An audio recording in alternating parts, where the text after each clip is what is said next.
হযরতে হুযায়ফাকে মাঝে মাঝে খলিফাতুল মুসলিমিন হযরত ওমর ডাক দিয়ে বলতেন, ভাই নবীজি ইন্তেকালের আগে তোমার কাছে একটা লিস্ট দিয়েছিল গোপনে, মদিনাতে কারা কারা মুনাফিক ওই লিস্টের ভেতরে লেখা আছে, একটু দেখো তো ওই লিস্টের ভেতরে আমি ওমরের নামটা আছে কিনা। ও বাংলার মুসলমানেরা, যে লোকটাকে জিন্দা অবস্থায় নবীজি জান্নাতের গ্যারান্টি দিলেন, আকাশের তারকার চাইতে যার দুনিয়াতে নেকির কাজ বেশি, কোন রাস্তা দিলে হেঁটে গেলে 40 দিন শয়তানও রাস্তায় যেতে ভয় পেত, এত কথা তার নামে শুনি। কোন নবী দুনিয়ায় আসবে না, যদি নবী আল্লাহ কাউকে পাঠাতেন হযরত ওমর নবী হয়ে যেতেন। এত কিছু যার নামে শুনছি, এই লোকটা কিয়ামতে এত বেশি ভয় পেতেন মরণের পরবর্তী জীবন সম্পর্কে। আমি তার জীবনীটা পুরা পড়েছি, একটা জায়গায় আমার কাছে আশ্চর্য মনে হয়ে গেছে কোন পর্যায়ের লোক ছিলেন। আমি শিক্ষার জন্য কয়েক মিনিটে বলছি, খুব নীরব ভাবে শুনবেন। হযরত ওমর তার ছেলে আব্দুল্লাহ ইবনে ওমরকে ভর্তি করলেন মাদ্রাসায়। প্রধান বিচারপতি ওই সময় হযরতে আলী তার ছেলে হাসান হোসাইনকে দিলেন মাদ্রাসায়। হোসাইন ছোট মানুষ, বারবার কলম ফেলে দেয় আর বলে, আব্দুল্লাহ তুলে দাও। একবার, দুইবার, তিনবার তুলে দিলেন। হযরতে আব্দুল্লাহর মন খারাপ হয়ে গেছে, আমি প্রেসিডেন্টের ছেলে আর প্রধান বিচারপতির ছেলে, ওর উপরে আমার মর্যাদা, আর আমার বারবার কলম তুলতে বলে, আমি কি ওর চাকর? বলেই ফেললেন, আমি কি তোমার খাদেম চাকর যে বারবার কলম তুলতে বলো? আমি পারবো না। হযরতে হোসাইন ওই সময় বলেছিলেন, তুমি শুধু চাকর না, খাদেম না, তুমি খাদেমের বাচ্চা খাদেম। বাড়িতে গিয়ে বলছে, আব্বা আমি আর মাদ্রাসা যাব না। কেন? হোসাইন আমাকে না তোমাকেও গালি দিয়েছে, আমরা নাকি খাদেমের বাচ্চা। তুমি যদি বিচার না করো, হোসাইনেরও মাদ্রাসায় পড়াই বন্ধ করে দেব। হযরতে ওমর জ্ঞানী ছিলেন, বিচক্ষণ ছিলেন, বললেন, বাবা আজকে না, জমার দিন হাজারো মানুষের সামনে বিচার করব। খতবা দিচ্ছিলেন, হঠাৎ করে আলোচনা বন্ধ করে বললেন, হোসাইন সামনে আসো, তুমি আমার ছেলেটাকে গালি দিয়েছো? বলে, হ্যাঁ। কেন দিলে? হযরতে হোসাইন বললেন, খলিফা বুকে হাত দিয়ে বলেন তো, আপনি কি আমার নানার খাদেম ছিলেন না? হযরত ওমরের কথা বন্ধ হয়ে গেছে, চোখের পানি ফেলে দিয়ে বলে, ঠিকই তো, আমি এভাবে ভাবি না, আমি তো আসলে তোমার নানার খাদেম ছিলাম। এই কথাটা কি তুমি একটু লিখে দিতে পারবে? বলে, কাগজ নিয়ে আসেন।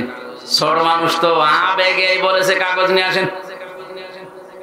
খেজুরের পাতা নিয়ে এসেছে, উনি লিখে দিলেন, আমি নিচে দেখেছি ওমর আমার নানার খাদেম ছিল, খেদমত করতো, ইতি হুসাইন ইবনে আলী।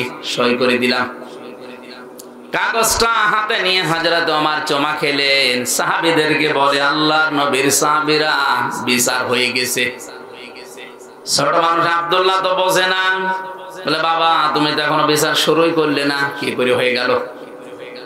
হযরত ওমর বলে, বাবার এই যে বিচার করেছি, এটা দুনিয়া না, মরণের পরও কাজে লাগবে। আমি যখন মারা যাব, এই কাগজটা আমার কাফনের মাঝে দিয়ে দিও।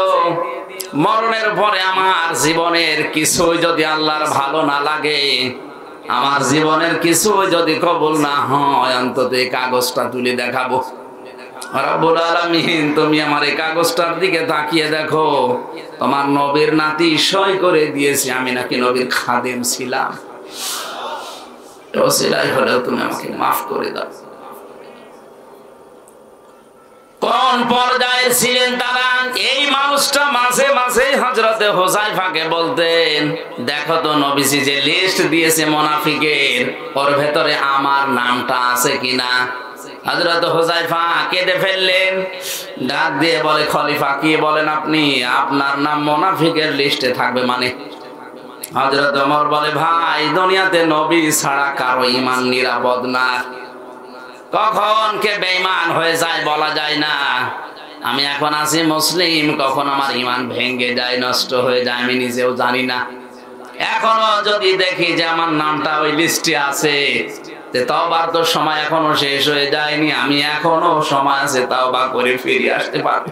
ওয়া নাশহাদু আল্লা ইলাহা ইল্লাল্লাহ ওয়াহদাহু লা শারীকা লাহ ওয়া আশহাদু আন্না মুহাম্মাদান আবদুহু ওয়া রাসূলুহু সাজ্জিদুল কাওনাইন সাল্লাল্লাহু আলাইহি ওয়া আলা আলিহি ওয়া আসহাবিহি ওয়া আতবাইহি আজমাইন লাইলাহু ওয়া নাহারান ফিত তারফাইন فقد قال الله تعالى في كلامه المجيد وبرهانه التوحيد أعوذ بالله من الشيطان الرجيم بسم الله الرحمن الرحيم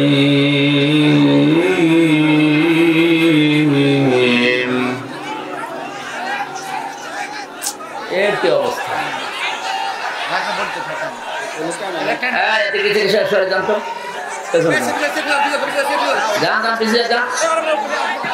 একটু পিছিয়ে যান, দাঁড়ান, পিছিয়ে যান, একটু পিছিয়ে নেন তো, একটু পিছিয়ে নেন। ঠিক আছে, থাক থাক। ঠিক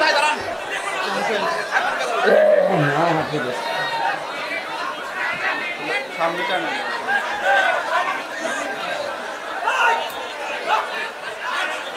হ্যাঁ মাইকেল ভাই, সরেন আর সরেন।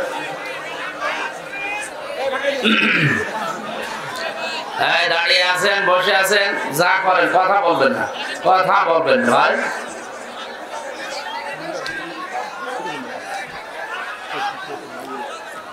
সুবহানাল্লাযী আসরা বি'আবদিহি লাইলাম মিনাল মাসজিদিল হারাম ইলাল মাসজিদিল আকসা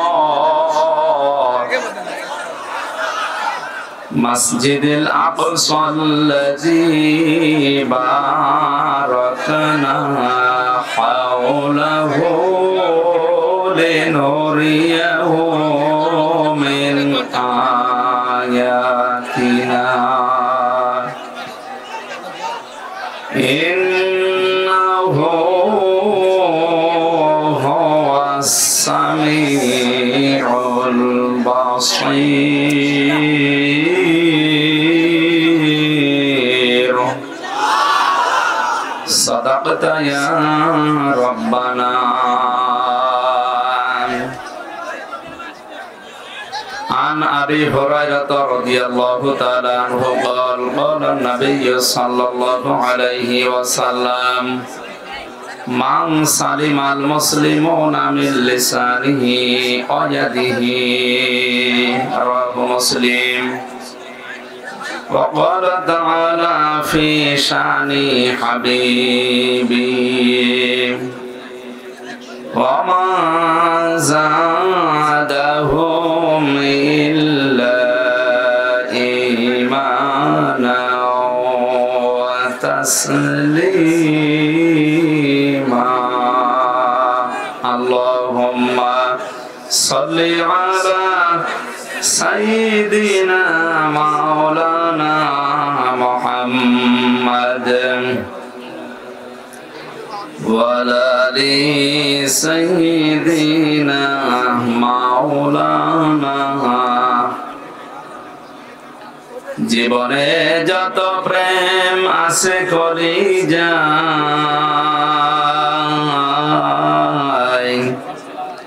নবীজির তরে সব টুকু দিয়ে দেব তাই বিনিময়ে শাফাত যদি তার পাই, মুছে যাবে জীবনে যত ব্যথা ভার। বালাগাল উলা বিকামালিহি কাশাফাত দুজা বিজামালিহি হাসানাত জামিউ খিসালিহি সাল্লু আলাইহি ওয়া আলিহি। আলহামদুলিল্লাহ। বাংলাদেশের ঐতিহ্যবাহী জেলা বগুড়া, কোটরবাড়ি পশ্চিম পাড়া জান্নাতবাগ হাফিজিয়া মাদ্রাসা ও মসজিদের উদ্যোগে 25তম ঐতিহাসিক তাফসীরুল কোরআন মাহফিলের স্বনামধন্য সভাপতি জনাব রাজিবুল ইসলাম খান রাজু, চেয়ারম্যান 5 নম্বর রাজাপুর ইউনিয়ন পরিষদ বগুড়া, সহ সভাপতি প্রধান অতিথি জনাব মোহাম্মদ রাগেবুল হাসান রিপু এমপি, বিশেষ অতিথি জনাব মোহাম্মদ আবু সুফিয়ান শফিক, চেয়ারম্যান সদর উপজেলা পরিষদ বগুড়া। এতক্ষণ পর্যন্ত কোরআনে কারীম থেকে যারা আলোচনা রাখলেন, নাটোরের কৃতি সন্তান, ইসলামিক চিন্তাবিদ, শিক্ষাবিদ, শ্রদ্ধাভাজন বড় ভাই জনাব মাওলানা আব্দুল বারী রশিদি, আতালাল্লাহু উমরাহু ওয়া বারাকাল্লাহু ফি হায়াতি, বলেন আমিন। আলোচনা রেখেছেন মাওলানা হুসাইন আহমেদ মাহফুজ চুয়াডাঙ্গা, নাম না জানা অন্যান্য উলামা ইকরাম। মঞ্চে বসা সম্মানিত ব্যক্তিবর্গ, সামনে বসা মুসলমান ভাইরা, পর্দার আড়ালের সম্মানিতা মা এবং বোনেরা, প্রশাসনের ভাইরা, প্রাণপ্রিয় বগুড়াবাসী, দল মত জাতি বর্ণ ধর্ম নির্বিশেষে কোরআনের এই অনুষ্ঠানে যারা ইবাদত মনে করে এসেছি, খুশি হয়ে বলছি আলহামদুলিল্লাহ। আমরা জানি ইবাদত, নামাজ একটা ইবাদত। সেখানে দাঁড়ালে কথা বলা যায় না, গল্প করা যায় না, এদিকে ওদিকে তাকানো যায় না। এটা যদি ইবাদত মনে করে এসে থাকেন, কথাটা বন্ধ করে, এদিক ওদিকে তাকান, গল্পটা আর কথাটা বন্ধ করে। আমি আশা করছি কি আশ্চর্য, আরো জোর দিচ্ছে।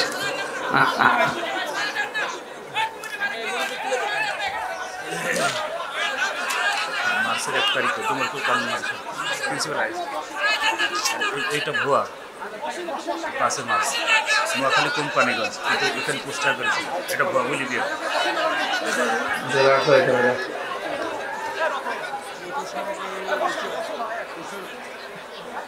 ভাই বললাম না পিছিয়ে বসে যা, আরো পিছান, আরো পিছান। যারা কালেকশন না করেছে নিয়ে চলে যান তো ভাই, তাড়াতাড়ি করুন, বস্তা ভরা ট্রাক ভরা যা ভরে নিয়ে চলে যান।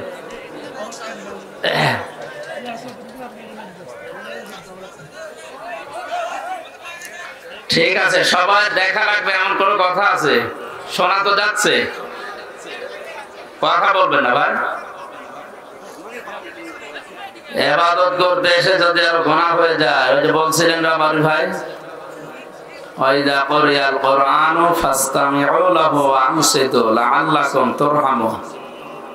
আল্লাহর রহমত নাযিল হবে যদি এই দুইটা শর্ত মেনে আমরা এই ময়দানে বসি। 1 নম্বরে চুপ থাকা লাগবে, 2 নম্বরে শোনা লাগবে। শোনা ফরজ, চুপ থাকাও ফরজ। আশা করছি কথাটা মেনে নেবেন। আমরা ইবাদতে প্রবেশ করছি, এখন থেকে যতক্ষণ পর্যন্ত আছি পুরাটা আমাদের ইবাদত। পুরাটা কি? জবান খুলে বলেন আলহামদুলিল্লাহ। এই ভাই ফোন তুললেন। কোরআনে কারীম উপস্থাপন করার যে সমস্ত ধরনগুলো আমরা জানি, তার ভেতর অন্যতম এই, কেউ যদি কোরআন জনগণের সামনে উপস্থাপন করতে চায়, তার ধরন 2টা। কয়টা? আল্লাহ পাক বলেন কিতাবুন আনজালনাহু ইলাইকা লিতুখরিজান নাসা মিনাজ যুলুমাতি ইলান নূর। কিতাবুন উনজিলা ইলাইকা ফালা ইয়াকুন ফি সাদরিকা হারাজুম মিনহু লিতুনযিরা বিহি ওয়া যিকরা লিল মুমিনিন।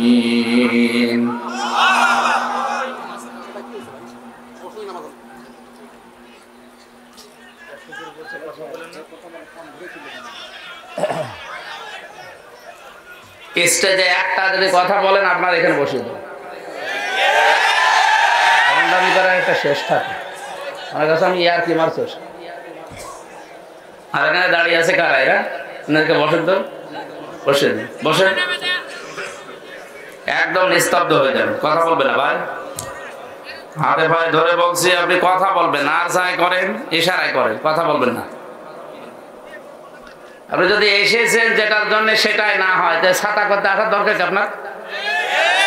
আবার দাঁড়িয়ে আছেন কি? আপনার চেহারা খুব ভালো নাকি? বসেন।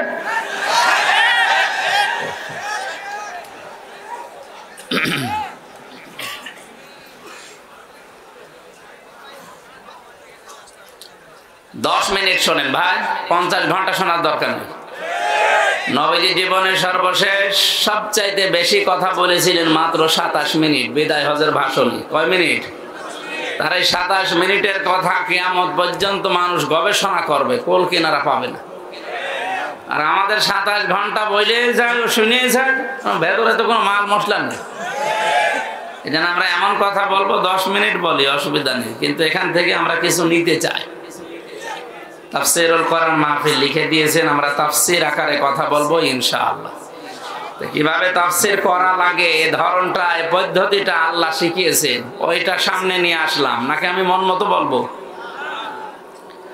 আল্লাহ পাক বলেন, হে নবী, এই যে কিতাব আপনাকে আমি দিয়েছি, এটা যখন প্রচার করবেন মানুষের সামনে, মানুষকে যখন সতর্ক করবেন এই কোরআন দিয়ে, তখন আপনার মনের ভেতরে যেন কোনো সংকীর্ণতা, দ্বিধা, দ্বন্দ্ব, ভয়, ভীতি, সংশয়, সন্দেহ এগুলো কাজ না করে।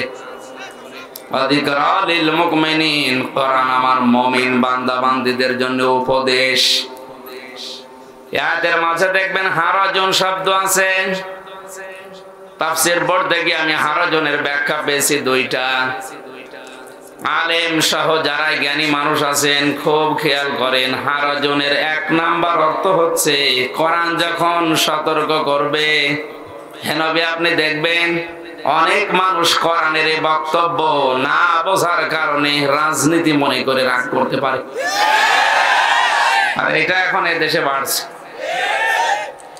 আমি যেটা বলতে চাই কোরআন দিয়ে, ওইটাও না বুঝে উল্টা দিকে নিয়েছে, রাজনীতি মনে করে।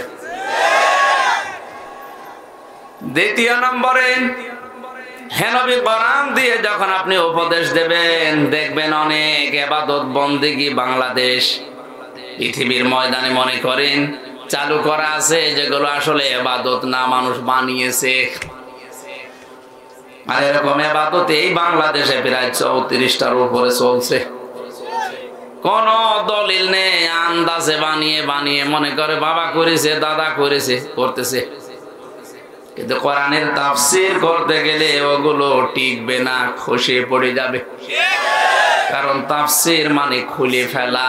তাফসীর মানে কি? আবরণ দিয়ে ঢাকা আছে, আবরণ তুলে ফেলা। আবহমান কাল থেকে যে নিয়ম নীতিগুলো মানুষ ইবাদত মনে করে করছে, ওগুলো যখন টিকবে না, ওই এলাকায় যারা আপনাকে নিয়ে এসেছিল, ওরা হাদিয়া তোফা নজর নেওয়াজ দূরে দূরের কথা, ওরা তখন মন খারাপ করে ওটা বন্ধ করে দিতে পারে। এই জন্য নবীজিকে আল্লাহ জানিয়েছেন, হে নবী, কোরআন দিয়ে সতর্ক করার সময় আপনি যেন ভয় পাবেন না। না জানি সঠিক কথা বললে আমার দাওয়াত আবার বন্ধ হয়ে যায় কিনা, আমার হাদিয়া তোফা নজর নিয়াজ বন্ধ করে আবার তাড়া দেয় কিনা। কোন ভয়, কোন সংকীর্ণতা মনের ভেতরে রাখবেন না। আমরা এই দুইটা জিনিস সামনে রেখে তাফসীরে প্রবেশ করব ইনশাআল্লাহ। দরুদ আর সালাম পড়ছি আমাদের নবী মুহাম্মদুর রাসূলুল্লাহ সাল্লাল্লাহু আলাইহি ওয়াসাল্লামের প্রতি। আমার প্রতিটি কথার পেছনে একটা করে শিক্ষা বের হবে। যদি খেয়াল করেন। যারা আনিত আদর্শ পেয়ে আমরা খুশি না বেজার? খুশি আছি তো? দুনিয়াতে আমরা যারা ওযু করি অনেকেই জানি ওযু ভেঙে যায় 7টা কারণে। কয় কারণ? এর একটা কারণ যদি আপনার ভেতরে দেখা যায়, প্রকাশ পায়, আপনার ওই ওযু দিয়ার নামাজ। আরো জোরে বলেন। আমি তাফসীর মাহফিল, ওয়াজ মাহফিল, সেমিনার, সিম্পোজিয়াম যাই বলেন, এগুলোকে আমি একটা ক্লাস মনে করি। কিরাসুল কোরআনের 45 মিনিট 1 ঘন্টা পরিমাণে একটা ক্লাস নিয়ে যদি একটা শিক্ষা আমি নিয়ে যেতে না পারি, তা আমারও ব্যর্থতা। আপনি এত কষ্ট করে এসেছেন, আপনারও এই সময় নষ্ট। কথাটার সিগনিফিকেন্স কি ছিল? বিশ্ব নবী আমাদের আদর্শ, তার আদর্শ পেয়ে আমরা খুশি। আমরা কি ওযু ভেঙে যায় আপনি জানলেন 7টা কারণে, নামাজ ভেঙে যায় 19টা কারণে। কয়টা? এই 19টা কারণের একটাও যদি আপনার ভেতরে পাওয়া যায়, আপনার নামাজ আর নামাজ নেই, নষ্ট হয়ে গেছে। এ পর্যন্ত জানেন তো? হ্যাঁ, যত ইবাদত দুনিয়ায় আছে প্রত্যেকটা ইবাদত ব্যর্থ হওয়ার পেছনে, নষ্ট হওয়ার পেছনে আপনার জীবনের আমলগুলো আল্লাহ নষ্ট করে দেয়, ভেঙে ফেলে, ব্যর্থ করে দেয়। আল্লাযীনা কাফারু ওয়া সাদ্দু আন সাবিলিল্লাহি আদাল্লা আমালাহুম। এই যে আমলের বহুবচন আমাল, যে মানুষগুলো আল্লাহর আয়াতের সাথে, আল্লাহর বিধানের সাথে কুফরি করেছে। কাফারু শব্দের শাব্দিক অর্থ ঢেকে রাখা। কাফারু মানে কি? আল্লাহর বিধান জানার পরে দুনিয়ার কোন স্বার্থে যদি কেউ ঢেকে রাখে, গোপন করে, এই লোকটাকে উপকার আনতে কাফের বলা হয়।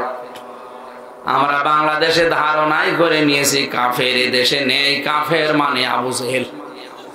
কাফের মানে কি? আবু জেহেলের যে বড় ভাইরা ভাই দেশে আছে, ও কিন্তু টের পাচ্ছে না। কাফের মানে গোপন করা, ঢেকে রাখা, অস্বীকার করা। অনেক অর্থ আছে কাফেরের। আল্লাহর কোন বিধানকে যারা গোপন করে দেয়, চেপে রাখে, ঢেকে রাখে, অস্বীকার করে, সবগুলোই কি? অসাদ্দু আন সাবিলিল্লাহ। এবং আল্লাহর রাস্তা থেকে মানুষদেরকে দূরে সরিয়ে দেয়, আল্লাহর রাস্তায় চলতে বাধা প্রদান করে। এই কোরআনের অনুষ্ঠানে এসে মানুষ আল্লাহর পথগুলো দেখবে, চিনবে। এইটাই তো নাকি আসতে বলে। এ পথে আসতে যারা বাধা দিয়েছে, প্রতিবন্ধকতা সৃষ্টি করেছে, আদাল্লা আমালাহুম, আমি আল্লাহ নিজে তাদের আমলকে সব নষ্ট করে দিয়েছি। শব্দটা যদি যারা গ্রামার বোঝে জিজ্ঞাসা করেন, আদাল্লা ইউদিল্লু বাবে ইফআল, যদি দল্লা এ আলিফটা না দিয়ে যদি দল্লা শব্দ থাকতো, দল্লা ইয়াদিল্লু, তাহলে বাংলা অর্থ হতো আপনি নিজেই নিজেকে গোমরা করে ফেলেছেন।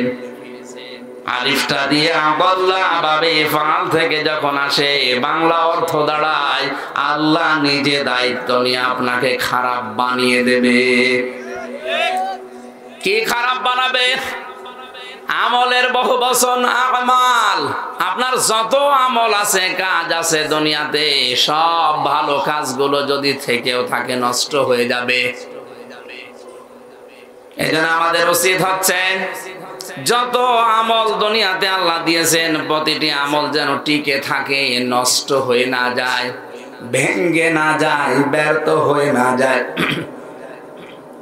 আমরা জানি নবীজির কণ্ঠের উপরে কণ্ঠ উঁচু করে কেউ কথা বললে হাবিতাত আমালুহুম ওয়া আনতুম লা তাশউরুন। আল্লাহ বলেন, আমার নবীর উপরে যদি কেউ কণ্ঠ উঁচু করে কথা বলে, ওর পেছনের যত ভালো কাজ আছে সব ভেঙ্গে যায়, নষ্ট হয়ে যায়, ব্যর্থ হয়ে যায়, কিন্তু লোকটা টেরও পায় না। আমার এখানে কথা হচ্ছে, নবীজি তো এখন আর নেই, আছে? কিয়ামত পর্যন্ত আসবে? বলেন বলেন। তিনি যখন নিজে ইন্তেকালের আগে ঘোষণা দিলেন আনা খাতামান নাবিয়্যিন লা নাবিয়্যা বাদি, আমি সর্বশেষ নবী, আমার পরে কোনো নবী নেই। এই হাদিসটা অনুযায়ী বাংলাদেশে যারা বিভিন্ন পর্যায়ে মাঝে মাঝে নবীর দাবি করে আর তাদের অনুসারী দাবি করে, এরা এই হাদিস অনুযায়ী কাফের। সুতরাং কাদিয়ানীদেরকে কাফের ঘোষণা করতে হবে বাংলাদেশে। ওরাও ইহুদি খ্রিস্টানদের মতোই, কোনো পার্থক্য নেই। ওরা কোরআন শরীফের মাত্র একটা আয়াতের 4 ভাগের 1 ভাগ ইহুদিরা মানে না। ওরা অবিশ্বাস শুধু করে না, এই আয়াতটাকে ওরা নিজেদের বিপক্ষে শত্রু মনে করে। কুল মান কানা আদুওয়ান লিজিবরিল ফাইন্নাহু নাযালাহু আলা কলবি ইলা আখিরি আয়াত। সূরা বাকারা 97 নম্বর আয়াতের প্রথম যে অংশটুকু অনেক বড় একটা আয়াত। এই আয়াতের 4 ভাগের 1 ভাগ এতটুকু ইহুদিরা মানে না। কেন? শিয়া যারা দাবি করছে ওরা বলে কোরআন নাযিল হওয়ার কথা ছিল হযরতে আলীর উপরে, জিবরাইল ভুল করে মুহাম্মদকে দিয়েছে, এজন্য মুহাম্মদকে তো মানেই না। পাশাপাশি ওরা জিবরাইল ফেরেশতা কোরআন নিয়ে এসে ভুল করে ফেলেছে, যাকে দেওয়ার কথা তাকে না দিয়ে দিয়েছে মুহাম্মদকে, এজন্য তাকেও শত্রু মনে করে। এতটুকু মানে না। এজন্য আমরা জানি সবাই যে শিয়ারা কাফের। কি? শিয়াদের ভেতরে 7টা গ্রুপ আছে, একটা গ্রুপ প্রকাশ্য কুফরি করে, আয়াতকে মানে না ওরা। খেয়াল করে শোনেন, খ্রিস্টান যারা আছেন হযরতে ঈসা আলাইহিস সালামকে তারা আল্লাহর সন্তান বলে ঘোষণা দিয়েছে, মরিয়ম আলাইহিস সালামকে তারা আল্লাহর স্ত্রী বলে ঘোষণা দিয়েছে। অথচ কোরআনে কারিমে আল্লাহ সূরা ইখলাসে জানিয়েছেন লাম ইয়ালিদ ওয়া লাম ইউলাদ, আমি কারো সন্তান না, আমি কাউকে জন্ম দেই না, আমাকেও কেউ জন্ম দেয়নি। এই আয়াত অনুযায়ী খ্রিস্টানরা যাই করুক কাফের। বলেন না কেন? সূরা আহজাবের 40 নম্বর আয়াতটা খেয়াল করেন, মা কানা মুহাম্মাদুন আবা আহাদিম মির রিজালিকুম ওয়ালাকির রাসূলুল্লাহি ওয়া খাতামান নাবিয়্যিন। এই যে এত বড় আয়াতের এ পৃথিবীতে যারা কাদিয়ানি দাবি করে ওরা কিন্তু মা কানা মুহাম্মদ মানে, আবা আহাদিম মির রিজালিকুম মানে, ওয়ালাকির রাসূলুল্লাহ এইটাও মানে, খাতামান নাবিয়্যিন 4 নাম্বার যেটা তিনি শেষ নবী, এইটা ওরা মানে না। তাহলে এক আয়াতের 4 ভাগের মাত্র 1 ভাগ মানে না। ওরা কোরআন শরীফ অস্বীকার করে না। কাদিয়ানীর এরকম না, ওরাও জানে কোরআন আল্লাহর কিতাব, আল্লাহ নাজিল করেছে, মুহাম্মদের উপরে নাজিল হয়েছে, অসুবিধা নেই। উনি এই দুনিয়ায় অ্যাডাল্ট কোন পুরুষের পিতা না। এজন্য আলা আহাদিম মির রিজালিকুম, আল্লাহ কিন্তু সিবিয়ান দেননি, রেজাল দিয়েছেন। সিবিয়ান বলা হয় শিশুদেরকে, রেজাল বলা হয় যে মানুষগুলো বয়স প্রাপ্ত হয়ে গেছে তাদেরকে। বিশ্ব নবীকে আল্লাহ এই পৃথিবীতে কোনো প্রাপ্ত বয়স্ক পুরুষের পিতা বানাননি। কথা বুঝতেছে? আল্লাহ যদি এখানে সিবিয়ান দিতেন ওরা ভুল ধরতো, বলতো মুহাম্মদের তো ছোট ছোট সন্তান ছেলে ছিল, এই কোরআনে ভুল পাওয়া গেছে। কত সূক্ষ্ম বিষয় আল্লাহ ছাড় দেননি, এজন্য কিয়ামত পর্যন্ত এর ভেতরে কেউ ভুল বের করতে পারবে না। আমার মাঝে মাঝে কোন আয়াত নিয়ে খটকা লাগলে আমার মনে হয় যে এই তো পাওয়া গেছে, একটু গভীরে গেলে দেখি না আমারই ভুল হচ্ছে। এখান থেকে কি শিক্ষা নিতেন? তিনি অ্যাডাল্ট কোন পুরুষের, প্রাপ্ত বয়স্ক পুরুষের পিতা না। হ্যাঁ, ওনার ছোট ছোট ছেলে ছিল, এটা আছে, কিন্তু এই জন্য আল্লাহ সিবিয়ান না দিয়ে দিয়েছেন রেজাল।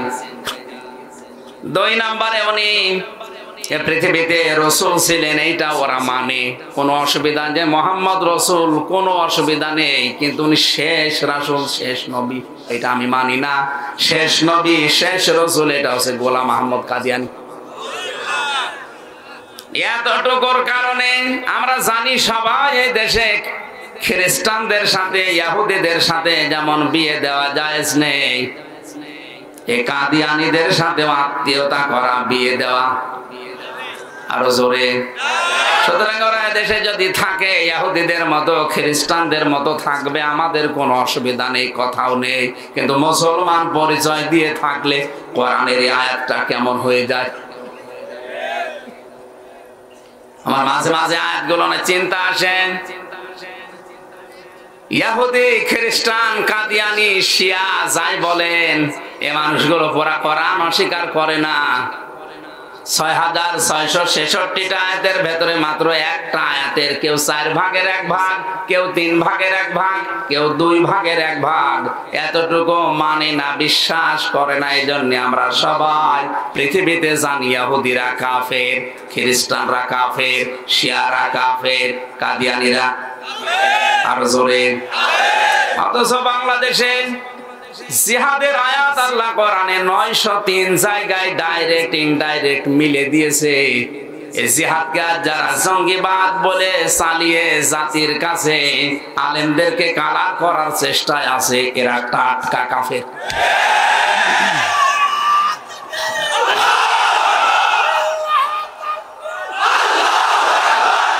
বসে,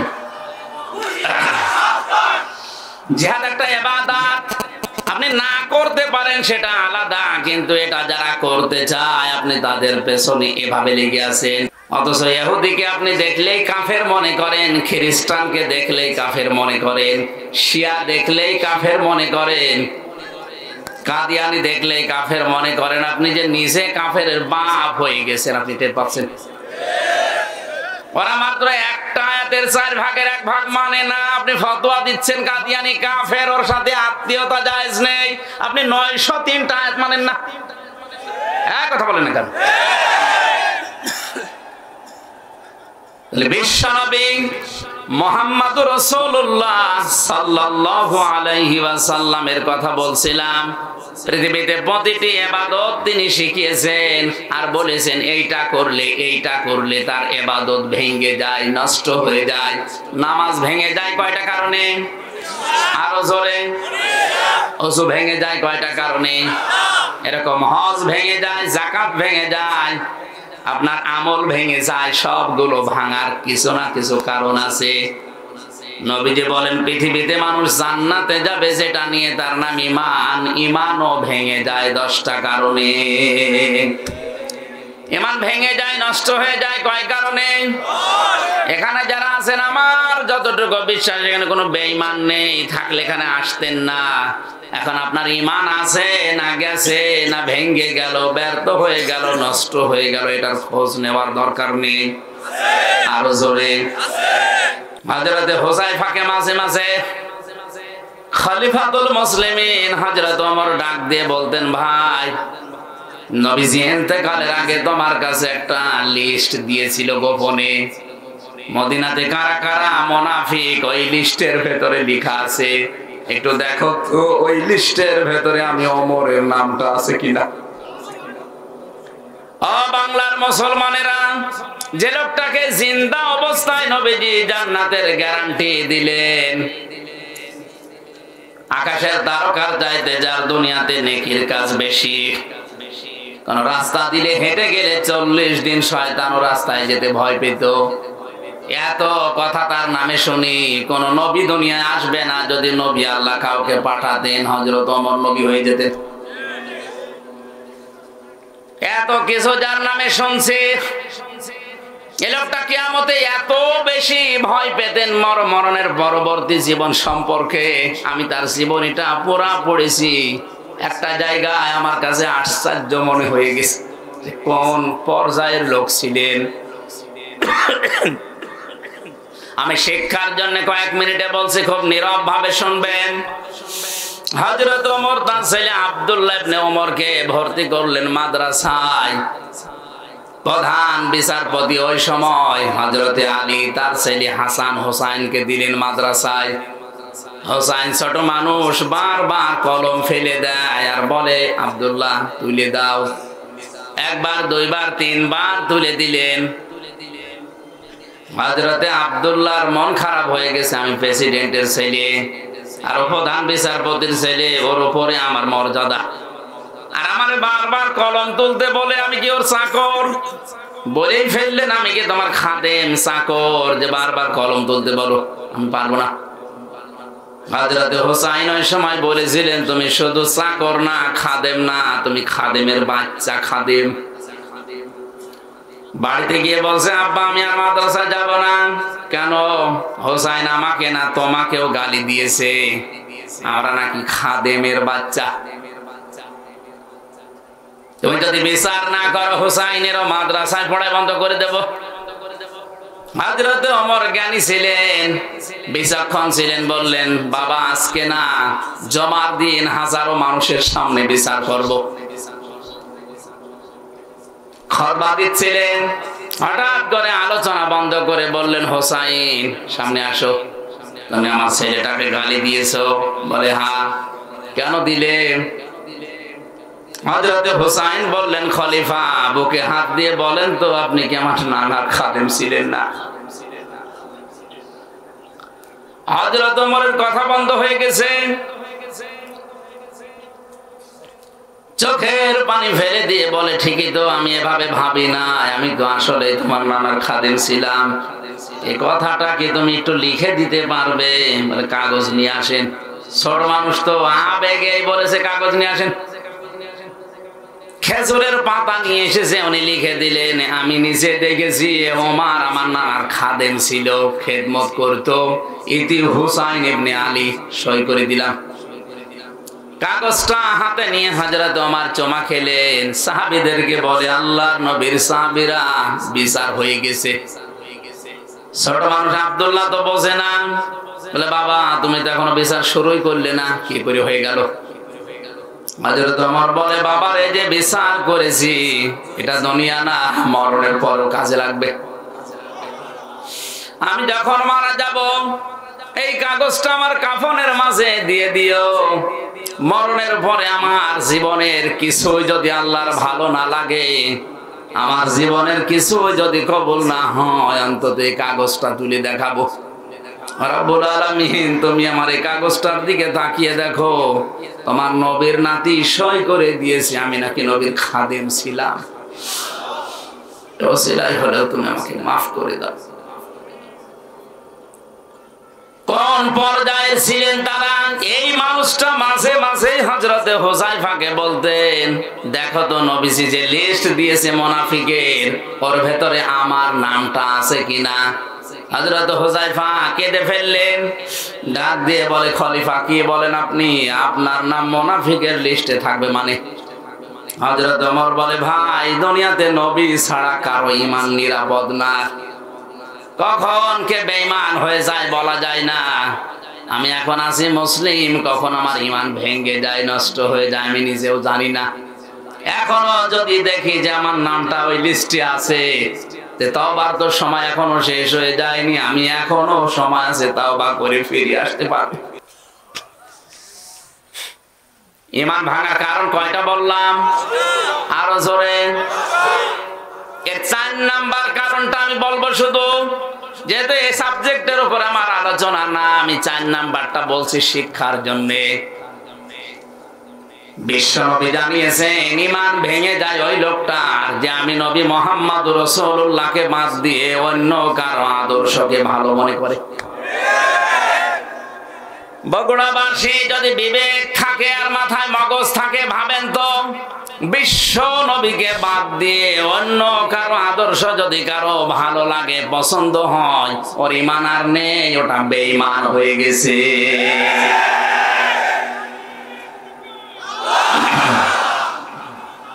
একটু কয়েকদিন আগে একটা জরিপ পেয়েছিলাম, এদেশে বিশ্ব নবীকে একমাত্র আদর্শ হিসাবে মেনে চলে মাত্র 15% মানুষ। 100 জনের 15 জন মানুষ এই হিসাবে ঈমানের দাবিতে সত্যবাদী, আর বাকি 85 জন সব তাড়ে নাড়ে চলছে।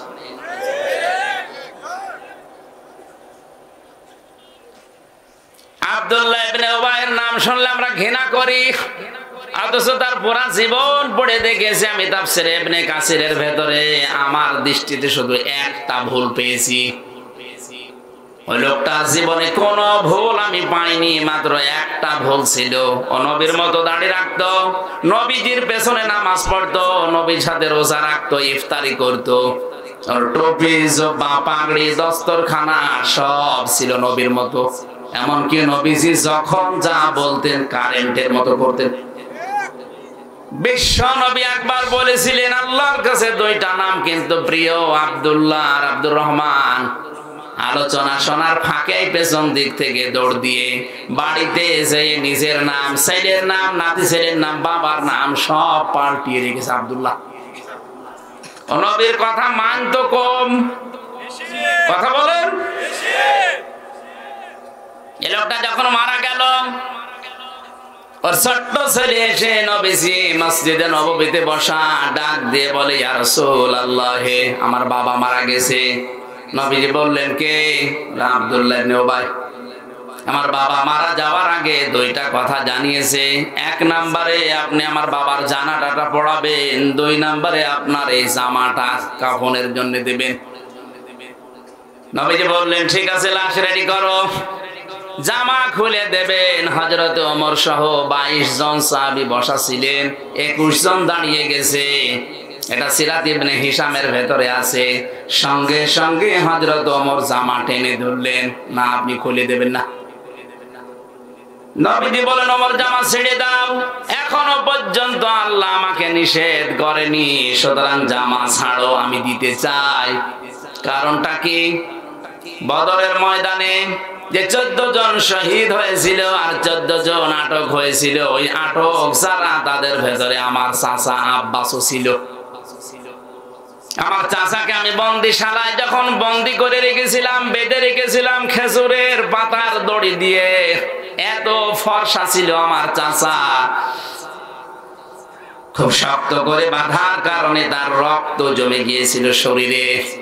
রাতের বেলা বন্দীদের আমি বন্দিশালায় দেখতে গেলাম। আমার ডান পাশে ছিল আবু বকর, বাম পাশে ছিল হযরত ওমর, আর এই লোকটা আমার পেছনে ছিল, এই আব্দুল্লাহ বিন উবাই। বন্দিশালায় আমি তাদেরকে বলেছিলাম, যারা লেখাপড়া জানো, আমার সাহাবীরা যারা অশিক্ষিত, লেখাপড়া জানে না, তাদেরকে যদি শিক্ষা দিতে পারো আমি তোমাদের ছেড়ে দেব। মুক্তিপণ হিসাবে এই কাজটা করা লাগবে। চাচার এই দৃশ্য দেখে আমি নিজেও কষ্ট পাচ্ছিলাম। আমার চাচার শরীরের পোশাক পর্যন্ত যারা দায়িত্বে ছিল খুলে নিয়েছিল। আমার কষ্ট দেখে, চোখের পানি দেখে আব্দুল্লাহ বিন উবাই ওই দিন তার নিজের জামা খুলে আমার চাচাকে জড়িয়ে দিয়েছিল। আজকে আমার এই জামাটা ফেরত দিয়ে আমার ওই চাচার ঋণ আমি শোধ করে দিলাম। কিয়ামতে যেন এই লোকটা আমার কাছে আর কিছু চাইতে না পারে। জামা খুলে বললেন, যাও রেডি করো। হযরত ওমর কিন্তু বসে আছে, উনি যাননি। 21 জন সাহাবী নিয়ে নবী গেলেন, জানাজার প্রস্তুতি নিলেন। এটা তাফসিরে হাক্কানিতে পাবেন, তাফসিরে ফি জিলালিল কোরআনে আছে। 3টা কাতারে নবীজি কাতারবদ্ধ হয়ে জানাজা আরম্ভ করবেন। হঠাৎ জিবরাইল এসে আয়াত নাযিল করলেন, ইস্তাগফির লাহুম আও লা তাস্তাগফির লাহুম ইন তাস্তাগফির লাহুম 70 মাররাতান। আমি আলেমদেরকে বলছি, খুব খেয়াল করে শুনবেন। আল্লাহ পাক বলেন, হে নবী, জিবরাইলকে পাঠালাম, কি বলে শোনেন। ফেরেশতা এসে বলে, নবী আপনি জানাজায় দাঁড়িয়েছেন, এই লোকটার জন্য যদি ক্ষমা চান, 1 বার 2 বার 3 বার না, ক্ষমা চাওয়া আর না চাওয়ার সমান হবে। এমনকি 70 বারও যদি ক্ষমা চান, আল্লাহ একে ক্ষমা করবে না। আমার প্রশ্ন হচ্ছে, এখানে যদি আল্লাহ কা দিতেন বা আব্দুল্লাহ বিন উবাইয়ের নামটা দিতেন, এই আয়াতই আমি পড়তাম না। এমনকি আলোচনাও সত্যি কথা বলছে, আমি জীবনও করতাম না। সমস্যা হয়ে দাঁড়িয়েছে এই হোমটা। এটা বহু বছর, এটা জমির, এর ভেতরে শুধু আব্দুল্লাহ বিন উবাই নেই। কিয়ামত পর্যন্ত যারা এর চরিত্রে চরিত্রবান হবে, তারা ওই আয়াতের কাছে ধরা খাবে।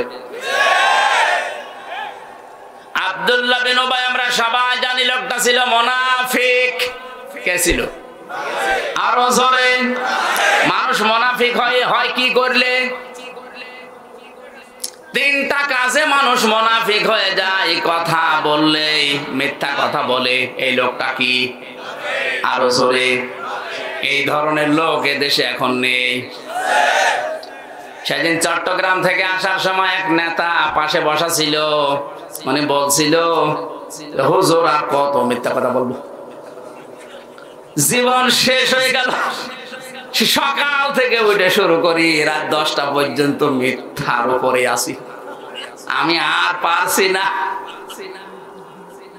তাহলে বোঝা যাচ্ছে দেশে অনেকে এখন মুনাফিকের রোগে রোগী আছে। ঘুমটা আল্লাহ খেলা করার জন্য দেয়নি। দ্বিতীয় নম্বরে মুনাফিকের আচরণ আমরা চরিত্র সম্পর্কে জানি। ওয়াইদা ওয়াদা আখলাফা, যখন ওয়াদা করে তখন ওইটা খেলাফ করে ফেলে আর মনে রাখে না। ওয়াইদা আতমিনা খান, তার কাছে কিছু আমানত রাখলে ওটা খেয়ে ফেলে। আপনি হিসাব করে দেখেন এই তিনটা গুণে যারা গুণান্বিত আছে এদেশে মুনাফিক আমার মনে হয় 100 জনের 85 জন হয়ে যাবে।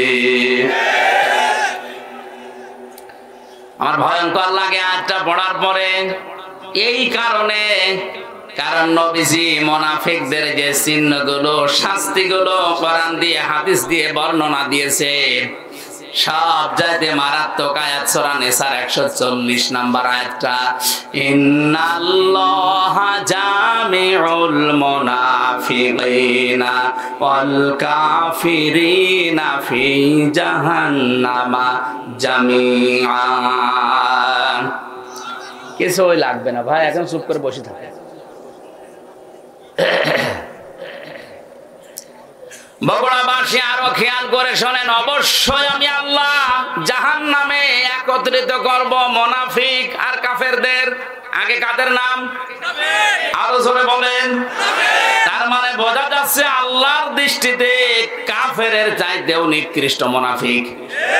আর নবীজি ইন্তেকালের আগে জানিয়েছেন এই যে মুনাফিক এটা জাহান্নামের নিচে থাকবে যারা, ইন্নাল মুনাফিকিনা ফিদ দারকিল আসফালি মিনান নার ওয়ালাম তাজিদা লাহুম নাসীরা। মুনাফিকরা জাহান্নামের একেবারে নিম্নে থাকবে, ওদের সাহায্যে কেউ এগিয়ে আসবে না, কাউকে তারা পাবে না। এটা ভয়ঙ্কর শব্দ একটা। অন্যান্য কাউকে সাহায্য করা হবে না এমন কথা কোরআনে খুব কম আছে, কিন্তু মুনাফিকদের বেলায় লান আছে, ওয়ালাম তাজিদা লাহুম নাসীরা। মুনাফিকদের জন্য কোনো সাহায্য, আরো জোরে বলেন। এই কথাগুলো বলতে বলতে বিশ্ব নবী জানিয়েছেন এই যে মুনাফিক নিকৃষ্ট আল্লাহর সৃষ্টি জগতে যারা, এরা কিন্তু কোন ইহুদি, খ্রিস্টান, বৌদ্ধ, মাজুসি, হিন্দু এদের ভেতরে তৈরি হবে না। কিয়ামত পর্যন্ত মুনাফিক তৈরি হবে শুধুমাত্র আমার উম্মত মুসলমানদের ভেতরে। এখন যদি কেউ বগুড়াতে জিজ্ঞাসা করে আমি ইহুদি দেখব, যান অভিশপ্ত ইসরায়েলে যান, শুধু ইহুদি পাবেন। কথা বলে না কেন? কোন মানুষ যদি বলে আমি খ্রিস্টান দেখব, যান আপনি আমেরিকা যান, শুধু খ্রিস্টান দেখতে পাবেন। এখন একজন বলছে আমি বৌদ্ধ দেখবো, আপনি মায়ানমারে যান, চীনে যান, শুধু বৌদ্ধ পাবেন। আর একজন বলে আমি মুশরিক দেখবো, হিন্দু দেখবো, পাশের দেশে যান, শুধু হিন্দু পাবেন। কথা বলে না কেন? লোকটা যদি বলে সব যাইতে নিচে থাকবে জাহান্নামে যারা মুনাফিক, আমি এদেরকে দেখবো। কারণ এই দেশে আমরা জানি 100 জনের 96 জন মুসলমান দাবি করে। কথা বলেন ঠিক কিনা? তাহলে মুনাফিকও আমাদের ভেতরে থাকার সম্ভাবনা আছে। আব্দুল্লাহ বিন উবাইয়ের জন্য নবীজি কিন্তু 70 মাররাতান পর্যন্ত বলার পরে ফেরেশতা জিবরাইল যখন থেমে গেছে, নবীজি মনে মনে সিদ্ধান্ত নিয়েছিলেন যে এখন আমি 71 বার দোয়া করব। 70 বারে যদি হবে না, আমি তো 71 বার করলে আল্লাহ তো নিষেধ করেনি। সঙ্গে সঙ্গে জিবরাইল এসে পরবর্তী শব্দটা নাজিল করলেন, ফালাইয়াগফিরাল্লাহু লাহুম। হে নবী, ৭১ বার না, এর জন্য যদি কিয়ামত পর্যন্ত আপনি দোয়া করেন কবুল হবে না। শুধু এর জন্য না, আয়াতের শেষে আছে হুম। কি আছে? আরো জোরে। এর মতো যারাই চরিত্রবান হবে, মুনাফিক হবে, তাদের জন্য আমি আল্লাহ মাফ করছি না, করব না। লান আছে মুজারের আগে, বর্তমান, ভবিষ্যৎ, প্রেজেন্ট, ফিউচার। মুজারের আগে লান আসলে অর্থ হয় কোশ্চিন কালেও হবে না। আল্লাহ যদি গ্যারান্টি দেয় যে একে শুধু না, এর মতো যারাই কিয়ামত পর্যন্ত মরবে তাদেরকে আমি মাফ করছি না, করব না, কোন বাবা আছে আপনার ক্ষমা করবে বলে? এই চিন্তার বিষয় তো আমাদের এই জায়গায়। এরপরেও নবীজি মন খারাপ করে ফেলেছিলেন যে লোকটা বহু কথা আমার জীবনে শুনেছে। ওয়ালা তুসাল্লি আলা আহাদিম মিনহুম মাতা আবাদা ওয়ালা তাকুম আলা কবরি। হে নবী, লোকটার জন্য দোয়া করা তো দূরের কথা, ওর কবরের পাশে পর্যন্ত আপনি দাঁড়াবেন না। আমার মনে হয় যেভাবে বাংলাদেশে দিন দিন মুনাফিক যে হারে বাড়ছে, কোরআন নাযিল হওয়ার সিস্টেম থাকলে হাজারো মানুষকে কবর দেওয়াই লাগতো না। মুনাফিকদেরই যদি কবর দেওয়া না লাগে, কাফেরদের কবর দিয়ে লাভ আছে? মুশরিকদের, আরো জোরে, মুশরিকদের কবর দিয়ে লাভ নেই। এর প্রমাণ নবীর চাচা আবু তালেব। লোকটা মারা যাওয়ার পরে নবীজি তার কবরের পাশে দাঁড়িয়ে দোয়া করেছিলেন, আল্লাহ তুমি আমার চাচা আবু তালেবকে মাফ করে দাও। ফেরেশতা জিবরাইল এসে বলে, হে নবী, হাত নামান। কার জন্য হাত তুলেছেন? মা কানা লিন-নাবিয়্যি ওয়াল্লাযীনা আমানু আইয়াস্তাগফিরু লিল মুশরিকিন ওয়ালাউ কানু উলি কুরবা ইলা আখিরি আয়াত।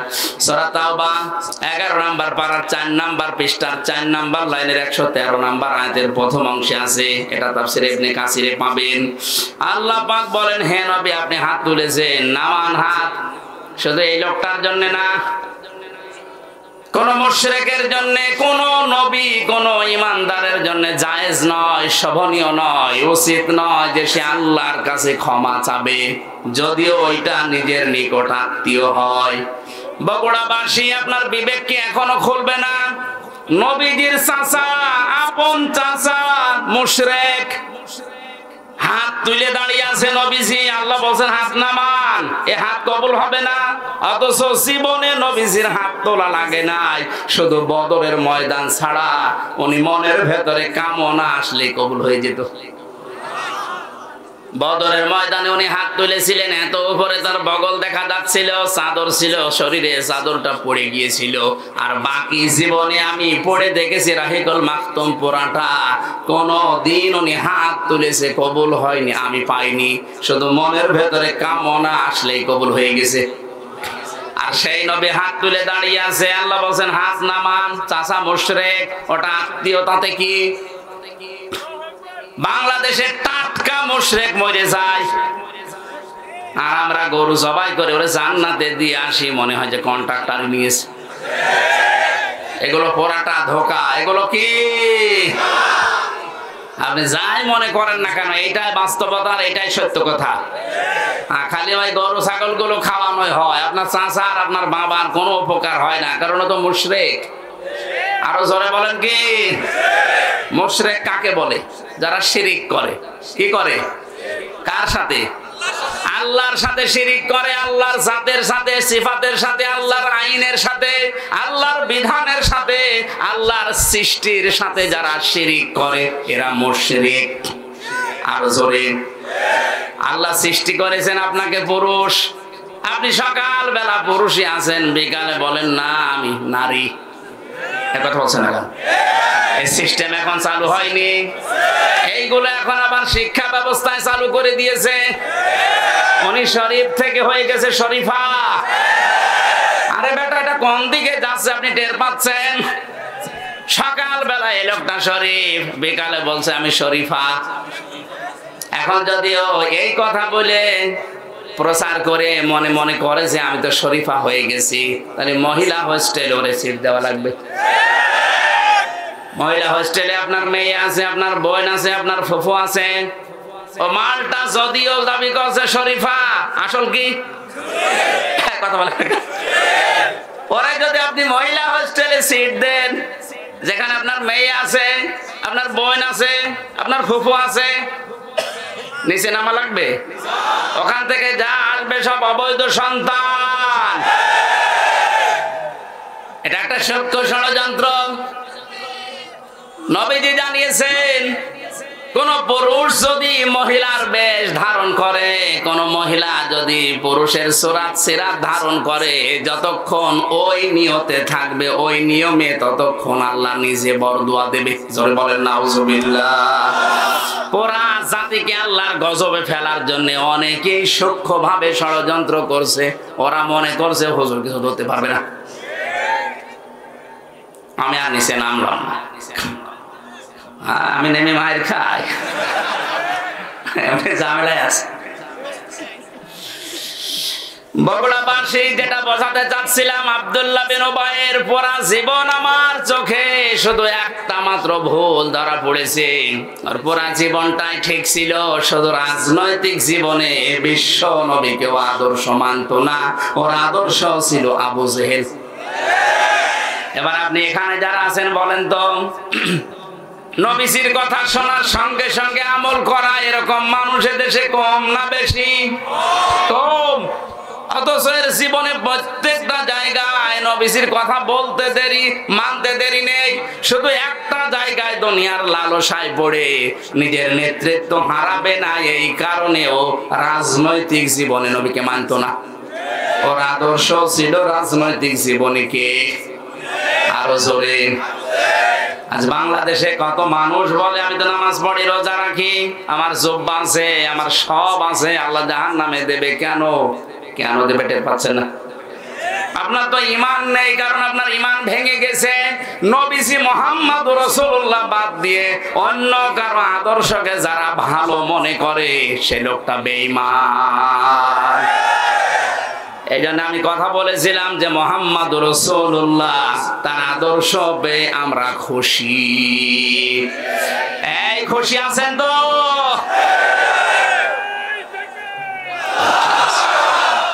আজকের তেলাওয়াত কিন্তু আয়াত, এই মাসের শেষ দিন আজকে, রজব মাস। কোন মাস? আসমান জমিন যেদিন আল্লাহ তৈরি করেন, সংক্ষিপ্ত করে দেব,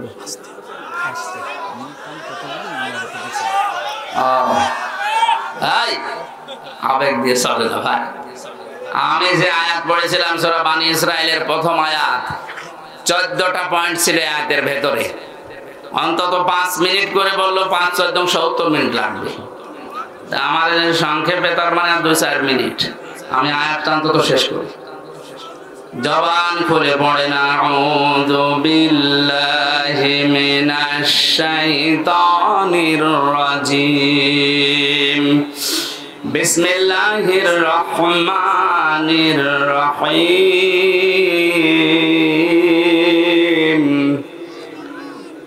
সুবহানাল্লাযী আসরা বিআবদিহি লাইলাম মিনাল মাসজিদিল হারামি ইলাল মাসজিদিল আকসা। এই পর্যন্ত থাক। আমি 3টা বছর কাটিয়ে আসলাম অন্ধকার জেলখানার ভেতরে। এখান থেকে যতটুকু আমার ধারণা আমি বুঝেছি, অধিকাংশ পরিবারে শান্তি নেই। ওখানে যদি 100টা আসামি থাকে, তার প্রায় 70-75 জন সব পারিবারিক অশান্তির কারণে জেলখানায়।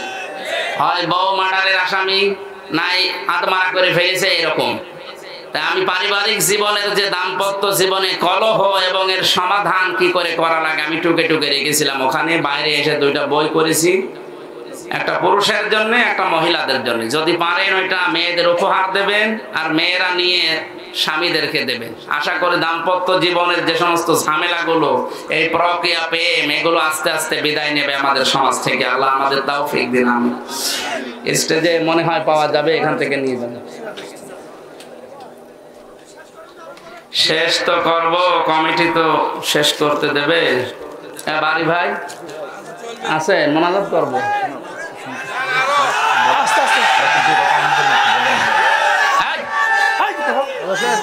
আবেগ দিয়ে দুনিয়া চলবে না। আবার আমার 3 বছর রাখবে। চুপ কর ভাই, আমার সময় পেলে তো এখনো অনেক সময় আছে। কেবল 33 বছর বয়স। বজলুর রশিদ মাওলানা 33 বছর ওয়াজি করছে, আমার এখন বয়সই 33। অন্তত সামনে হাজারো সময় পড়ে আছে, যার মাধ্যমে এসেছি আমি। 14টা পয়েন্ট আছে, আমি বলছি। মাওলানা আব্দুল বারী রশিদি ভাই আমার বিশ্ববিদ্যালয়ের বড় ভাই, আমার ম্যাডামের সাবজেক্টে পড়তো, ওনারা ওই সাবজেক্টে আমি আল কোরআনে ছিলাম। অনেক কথা জেল থেকে বেরিয়ে আমি শুনতে পাচ্ছি। আসলে একটা মানুষের ঈমান সম্পর্কে জানে সঠিকভাবে কে? বলেন ইয়াদের ভেতরে যে 14টা পয়েন্ট ছিল, তার 5 নাম্বার এইটা ছিল যে মানুষের উপরে আন্দাজে ধারণা করা এটা কবিরা গুনাহ। কে যদি এটা করে তার শাস্তি আল্লাহ দুনিয়ায় প্রদান করবে, এরপরে মরণের পর। এই জন্য এরকম কোন ধারণা কারো উপরে করে নিজের আমলটা নষ্ট করবেন না। যার যার আমলের হিসাব সে আল্লাহর কাছে দেবে। আপনি তার গীবত করে, তার দোষ চর্চা করে, তাকে জনগণের কাছে খাটো করে নিজের জীবনটা নষ্ট করবেন কোন পাগলে? আশা করছি এটা থেকে বিরত থাকবেন। আসলে এইভাবে করে তো কথা বলা ঝামেলা। আল্লাহুম্মা আমিন। ربنا ظلمنا أنفسنا وإن لم تغفر لنا وترحمنا لنكونن من الخاسرين। রব্বুল আলামিন, বড় আশা নিয়ে কোরআনে কারীম শোনার জন্য, বলার জন্য এসেছিলাম। পরিবেশ আমাদের অনুকূলে না থাকার কারণে আমরা শেষ করে দিয়েছি। যতটুকু আমরা বলেছি আমল করার তৌফিক দাও। এই বিশাল আয়োজনে খুশি হয়ে যদি সওয়াব দিয়ে থাকো, কোটি কোটি গুণে বাড়িয়ে দাও। কিয়ামতে যিনি সুপারিশ করে জান্নাতে নিয়ে যাবে, নবীর রওজায় পৌঁছিয়ে দাও। আল্লাহ তাআলা আগামীতে এই মাহফিলটা কোরআনের জন্য বিশাল আকারে মঞ্জুর করো। কোরআন নির্দ্বিধায় মেনে চলা যায় সেই পরিবেশ আমাদেরকে দান করো। আমাদের শরীরগুলো সুস্থ রাখো। আজকের মাহফিলের সভাপতি, প্রধান অতিথি, বিশেষ অতিথি, বিশেষ করে মাওলানা আব্দুল বারী রশিদি, তার বাবাকে হারিয়েছে, তার বাবাকে তুমি কবরে মাফ করে দাও। মাওলানা হোসাইন তার বাবাকে হারিয়েছে, তার বাবাকে ক্ষমা করে দাও। আমাদের শরীরটা সুস্থ রাখো, কণ্ঠটা ভালো রাখো, কোরআনের খেদমত করার